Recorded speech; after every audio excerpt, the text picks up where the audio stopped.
ஆதன் news நேயர்களுக்கு வணக்கம். நான் உதயாஸ்ரீ. தலைப்புச் செய்திகள்.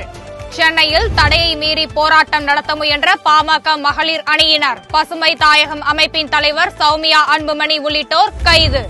பொங்கல் பண்டிகையை முன்னிட்டு ரேஷன் அட்டைதாரர்களுக்கு வழங்கப்படும் பொங்கல் பரிசு தொகுப்பு நாளை முதல் வீடு வீடாக டோக்கன் வழங்கப்படும் என அறிவிப்பு. சென்னை செம்மொழி பூங்காவில் 4ஆம் ஆண்டு மலர் கண்காட்சி தொடங்கி வைத்தார் தமிழக முதல்வர் மு.க.ஸ்டாலின். தமிழகத்தின் 7 மாவட்டங்களில் பரவும் புதிய வகை வைரஸ் தொற்று.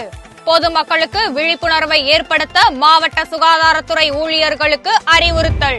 பொங்கல் திருநாளையொட்டி ஜல்லிக்கட்டு விளையாட்டுக்கான முகூர்த்த கால் நடும் பணி மதுரையில் தொடக்கம். விழாவில் தமிழக முதலமைச்சர் உள்ளிட்டோர் பங்கேற்பு. ராமநாதபுரம் அரசு மருத்துவக் கல்லூரி மருத்துவமனையில் தீ விபத்து. உடனடியாக தீ அணைக்கப்பட்டதால் அசம்பாவிதம் தவிர்ப்பு. சென்னையில் தடையை மீறி பாமக மகளிர் அணி சார்பில் போராட்டம் நடத்த முயன்ற பசுமை தாயகம் அமைப்பின் தலைவர் சௌமியா அன்புமணி கைது செய்யப்பட்டார். அண்ணா பல்கலைக்கழக மாணவி பலாத்கார சம்பவத்தை கண்டித்து சென்னை வள்ளுவர் கோட்டத்தில் பாமக மகளிர் அணி நடத்தும் போராட்டத்திற்கு காவல்துறை ஏற்கனவே அனுமதி மறுத்திருந்தது.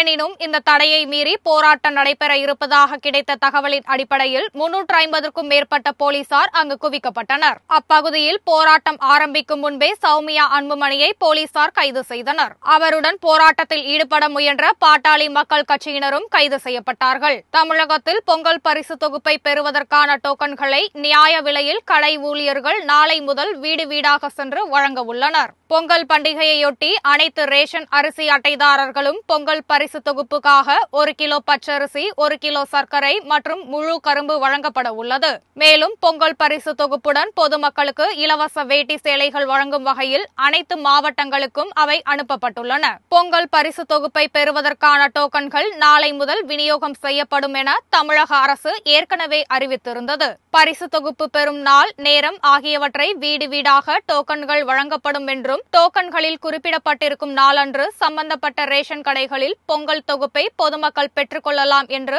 ஏற்கனவே அறிவிக்கப்பட்டிருந்தது. அதன்படி பொங்கல் பரிசு தொகுப்பை பெறுவதற்கான டோக்கன்களை நியாய விலையில் கடை ஊழியர்கள் நாளை முதல் வீடு வீடாக சென்று வழங்க உள்ளனர். நியாய விலை கடையில் காலையில் 100 பேர், மாலையில் 100 பேர் பொங்கல் பரிசு தொகுப்பை பெறும் வகையில் டோக்கன்கள் வழங்கப்படும் என்று அறிவிக்கப்பட்டுள்ளது. சென்னை, திருவள்ளூர் உள்ளிட்ட 7 மாவட்டங்களில் ஸ்கிரப் டைபஸ் எனப்படும் ஒரு வகையான பாக்டீரியா தொற்று அதிகரித்துள்ளதாக பொது சுகாதாரத்துறை அதிகாரிகள் எச்சரித்துள்ளனர். இதுகுறித்து மாவட்ட சுகாதாரத்துறை அதிகாரிகளுக்கு தமிழக சுகாதாரத்துறை இயக்குநர் டாக்டர் செல்வ விநாயகம் அளிப்பியுள்ள சுற்றறிக்கையில், இந்த நோயால் பாதிக்கப்படுபவர்களுக்கு காய்ச்சல், தலைவலி, உடல் சோர்வு, தோல் தடிப்புகள், உடல் அரிப்பு ஆகிய முக்கிய அறிகுறிகளாக இருக்கும் என்று சுட்டிக்காட்டப்பட்டுள்ளது. சென்னை, திருவள்ளூர், காஞ்சிபுரம், செங்கல்பட்டு, திருப்பத்தூர், ராணிப்பேட்டை, வேலூர் ஆகிய மாவட்டங்களில் ஸ்கிரப் டைபஸ் நோய் பரவல் அதிக அளவில் காணப்படுகிறது என கூறப்பட்டுள்ளது. கிழக்கு தொடர்ச்சி மலைப்பகுதிகள், மேற்கு தொடர்ச்சி மலைப்பகுதிகளிலும் இந்த பாதிப்பு காணப்படுகிறது என சுகாதாரத்துறை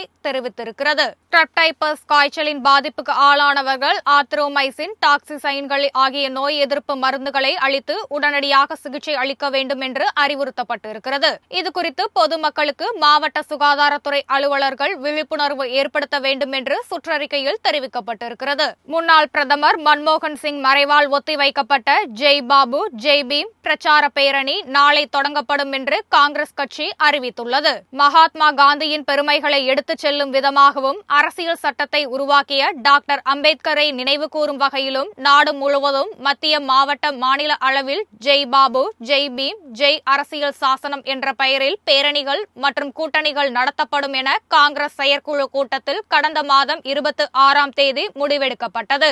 ஆனால் அன்றைய தினம் முன்னாள் பிரதமர் மன்மோகன் சிங் மரணமடைந்ததால் அவர் மறைவுக்கு 7 நாட்கள் துக்கம் அறிவிக்கப்பட்டது.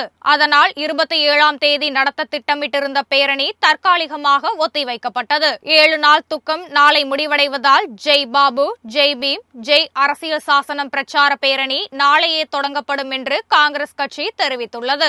ஜனவரி 26ஆம் தேதி சட்டமேதை டாக்டர் அம்பேத்கர் பிறந்த மோவ் நகரில் நடைபெற இருக்கும் என்று பொதுக்கூட்ட நிகழ்ச்சியுடன் இந்த பிரச்சாரம் நிறைவு பெறும் என்றும் தெரிவிக்கப்பட்டுள்ளது. பொங்கல் திருநாளையொட்டி மதுரையில் நடைபெறவுள்ள ஜல்லிக்கட்டு போட்டிக்கான முகூர்த்த கால் ஊன்றும் பணியில் அமைச்சர் உள்ளிட்டோர் பங்கேற்றனர். பொங்கல் பண்டிகையையொட்டி ஒவ்வொரு ஆண்டும் மதுரை மாவட்டத்தில் அவனியாபுரம், பாலமேடு, அலங்காநல்லூர் ஆகிய இடங்களில் தமிழர்களின் வீர விளையாட்டான பாரம்பரிய ஜல்லிக்கட்டு போட்டிகள் வெகு விமரிசையாக நடைபெறுவது வழக்கம். அவனியாபுரம், பாலமேடு மற்றும் உலக புகழ்பெற்ற அலங்காநல்லூர் ஜல்லிக்கட்டு போட்டிகள் முறையே வரும் 14, 15, 16 ஆகிய தேதிகளில் நடைபெறுகிறது. ஜல்லிக்கட்டு போட்டிக்கான காளைகளும் காளையர்களும் தயாராகி வருகின்றனர். உலக பிரசித்தி பெற்ற ஜல்லிக்கட்டு போட்டிகளை காண பல்வேறு பகுதிகளிலிருந்து ஏராளமானோர் வருகை தருவார்கள் என்று எதிர்பார்க்கப்படுகிறது. இந்த ஜல்லிக்கட்டு விழாவிற்கான முகூர்த்த கால் நடும் விழா இன்று நடைபெற்றது. ஜல்லிக்கட்டு போட்டிக்கான ஏற்பாடு பணிகளை மதுரை மாவட்ட நிர்வாகம் முகூர்த்த கால் ஊன்றி தொடங்கியது. வாடிவாசல் பாதுகாப்பு வேலி அமைப்பதற்கு முகூர்த்த கால் ஊன்றி பணிகளை அமைச்சர் மூர்த்தி தொடங்கி வைத்தார். ராமநாதபுரம் அரசு மருத்துவமனை மருத்துவக் கல்லூரி மருத்துவமனையாக தரம் உயர்த்தப்பட்டு 5 தளங்களை கொண்ட பல்நோக்கு சிகிச்சை மையமாக செயல்பட்டு வருகிறது. இந்த மருத்துவமனையில் உள்ள 2வது தளத்தில் நேற்று இரவு இன்வெர்டர் அறையில் திடீரென ஏற்பட்ட மின்கசிவு காரணமாக தீ விபத்து ஏற்பட்டுள்ளது. தகவல் அறிந்து வந்த தீயணைப்புத்துறை வீரர்கள் மற்ற பகுதிகளுக்கும் தீ பரவாதவாறு விரைந்து செயல்பட்டனர். இதனால் உடனடியாக தீ கட்டுக்குள் கொண்டு வரப்பட்டது. விபத்துக்குள்ளான பகுதியை மாவட்ட ஆட்சியர் மற்றும் மாவட்ட கண்காணிப்பாளர் உள்ளிட்டோர் பார்வையிட்டு ஆய்வு செய்தனர். நோயாளிகள் அனுமதிக்கப்பட்டுள்ள அறைகளையும் பார்வையிட்டு நோயாளிகளின் உறவினர்கள் விபத்து குறித்து கேட்டறிந்தனர். சென்னை செம்மொழி பூங்காவில் மலர் கண்காட்சியை தமிழக முதல்வர் மு.க.ஸ்டாலின் தொடங்கி வைத்தார். தமிழக தோட்டக்கலைத்துறை சார்பில் செம்மொழி பூங்காவில் இந்த ஆண்டும் மலர் கண்காட்சிக்கு ஏற்பாடு செய்யப்பட்டிருக்கிறது. கடந்த 3 ஆண்டுகளாக அங்கு தொடர்ந்து கண்காட்சி நடத்தப்பட்டு வரும் நிலையில் 4வது ஆண்டாக இந்த முறையும் மலர் கண்காட்சி நடைபெற்று வருகிறது. இதனை தமிழக முதல்வர் மு.க.ஸ்டாலின் தொடங்கி வைத்தார். இந்த கண்காட்சியில் காண்போரை கவரும் விதமாக வகை வகையான மலர் செடிகளில் பூக்கள் பூத்து குலுங்குகின்றன. மேலும் யானை, மயில், பறவை, வண்ணத்துப்பூச்சி, ஊட்டி ரயில் போன்ற வடிவங்களில் குழந்தைகளை கவரும் வகையில் மலர் அலங்காரங்கள் செய்யப்பட்டு வருகின்றன. கண்காட்சியை பார்ப்பதற்கு பெரியவர்களுக்கு 150 ரூபாயும் சிறியவர்களுக்கு 75 ரூபாயும் கட்டணம் நிர்ணயிக்கப்பட்டிருக்கிறது. சென்னையில் ஆபரண தங்கத்தின் விலை இன்று சவரனுக்கு 240 ரூபாய் உயர்ந்து ஒரு சவரன் 57,440 ரூபாய்க்கு விற்பனை செய்யப்படுகிறது.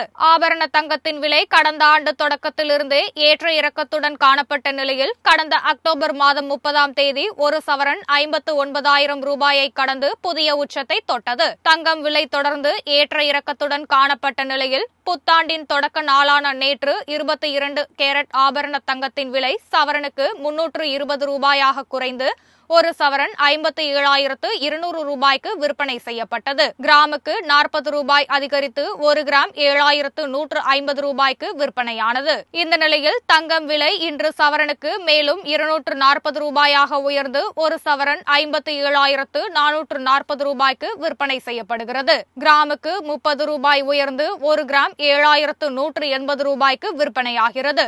வெள்ளியின் விலை கிராமுக்கு 1 ரூபாய் உயர்ந்து 99 ரூபாய்க்கு விற்பனையாகிறது. சிட்னியில் இந்தியாவுடன் நடைபெறவுள்ள 5வது மற்றும் கடைசி டெஸ்ட் கிரிக்கெட் போட்டியில் ஆஸ்திரேலிய வீரர்கள் பிங்க் நிற தொப்பியுடன் களமிறங்கினர். இந்திய கிரிக்கெட் அணி ஆஸ்திரேலியாவில் சுற்றுப்பயணம் மேற்கொண்டு 5 போட்டிகள் கொண்ட பார்டர் கவாஸ்கர் கோப்பை தொடரில் விளையாடியது.